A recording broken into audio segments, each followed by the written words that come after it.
So, okay, so we talked about the drugs. We gave them a real deep oversight of inside about the drugs. So, tell me more about like the balance in your life, the abuse, the incarceration. Just tell me about all that. Well, for me, once I began to be in the streets and started running away doing me, I became like a little small thuggish.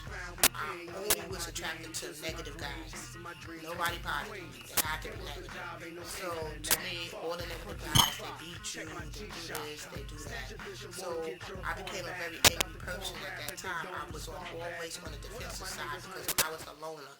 So I always did my crimes, everything by myself, no co-defendants whatsoever. So when I started going to jail, it was all about me, and I'm very pretty, as you can see. So a lot of haters in jail. Girls just didn't like me for whatever reason. We had a fight. Well, you know, it's just to go the same thing like when you were in high school. You new on the block. Everybody's going to try you. So if you don't hold your own rep, you gain your respect. They're going to take your respect. So I had to hold mine whether I was scared or not. I had to hold mine. I fought some of the biggest girls up there, some of the smallest girls. Also, officers didn't like me because of my mouth. And I'm good with my pen. So when we got into a problem with them, I didn't argue back with officers. I wrote them up. I wrote their superior because everybody has a boss. So when they got in trouble, they hold it down. They would open their cell and say, yo, go get her. And they give the girl a pack of cigarettes. Or they give her, make sure she gets $73.50 in commissary. You know, I got my head split open right here in prison with the mop ringer. You know, I was laying in the bed. They opened my cell. Two bitches jumped me in my cell with a mop ringer. You know, then I went and got my girls. We came back. It was like, it was terrible. We just kept on fighting. Officers didn't like me for whatever reason. Some females didn't like me because I got visits. I got packages. I was able to call home where they wasn't able to call home. So sometime when you supposed to be all in these gangs, the Bloods, the Crips, and you come to prison and you don't got nobody, where's your people at? So then they used to get jealous. That's how a lot of fights started with me. Of course, my mouth is big. It's been big since I was born. Niggas say something to me, I talk back, whether I could beat or not. And upstate, they good to say they from Brooklyn, Queens, whatever. I said, I don't give a fuck. Long Island got the same thing going on. Murderers, rapists, robbers, drug addicts. And I'm a whole mind. Bring it any way you want to bring it. A lot of times I was scared, but I didn't let nobody know I was scared. Because up there, you only have yourself. By the time I got to my mother, my ass would have been beat. The last time that I really got beat was in Albion Correctional Facilities when a girl that lives in Roosevelt and another girl that lives in Roosevelt fought over a dude that's my kid's cousin, and they burnt her first degree burns, and she was going with a girl from Syracuse. So the whole Syracuse wanted to put my face in a steamer at the mess hall.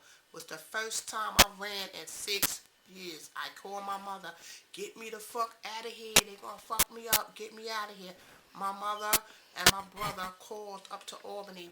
Albany had me on a one-man draft immediately. So I was put in PC, involuntary PC. I didn't go to PC. I couldn't go to Group 1, and I couldn't go to Group 2. So the superintendent Andrews had no choice but to put me into PC because without PC I would have been. So when Superintendent Andrews put me in involuntary PC at Albion, I was drafted, packed up, 3 hours in the morning, drafted like 3:30, 4 o'clock in the morning. They put me on a one man's draft.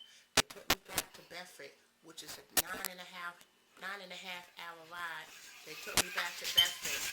Once I got back to Bedford, Bedford Hills Superintendent Lloyd was supposed to put me in involuntary PC. They didn't put me in voluntary PC. They put me in population. They put me in population with the same girl family who got birth in Albion. So they put me on M1 block.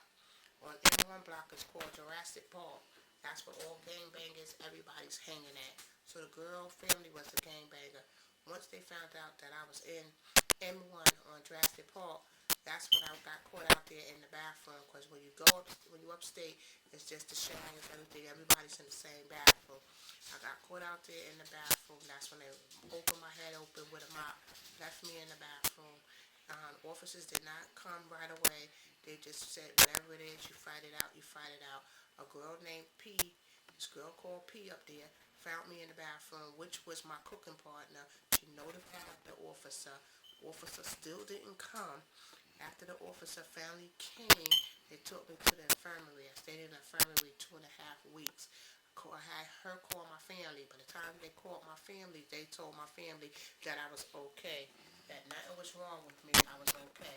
My mom sent her sister from Queens to come see me and to take pictures. She wasn't able to bring in a camera, but at the time she came to see me, both of my eyes was blackened, my lip was big, I had scratches on my face, and there was no answers. My mom, my brother, and my sister, my second sister to me, came up 1 week, during a week, spoke to the superintendent, demanded answers, threatened to get a lawyer. My father was still alive, threatened to get lawyers or whatever. Finally, they moved me from population into involuntary PC. Then they put me on an MO, which is mental observation. They said that I was crazy, that I was starting all of this with Albany, so they put me in mental observation. They shot me up with Thorazine.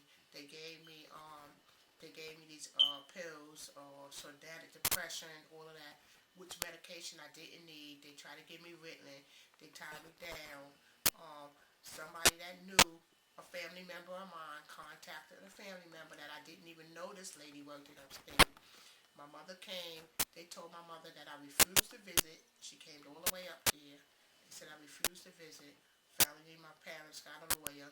The lawyer went up there. He came to see me. He took pictures. My family person had a lawsuit, but I didn't follow through with it because I came out and I relapsed.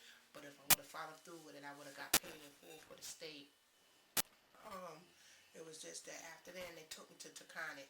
That's when I stayed in Taconic for my whole bus. I wasn't in PC once I went to Taconic. I was in regular population after I stayed in PC for like 40 days. Then I wrote to the administration. They let me out of PC. I went to population.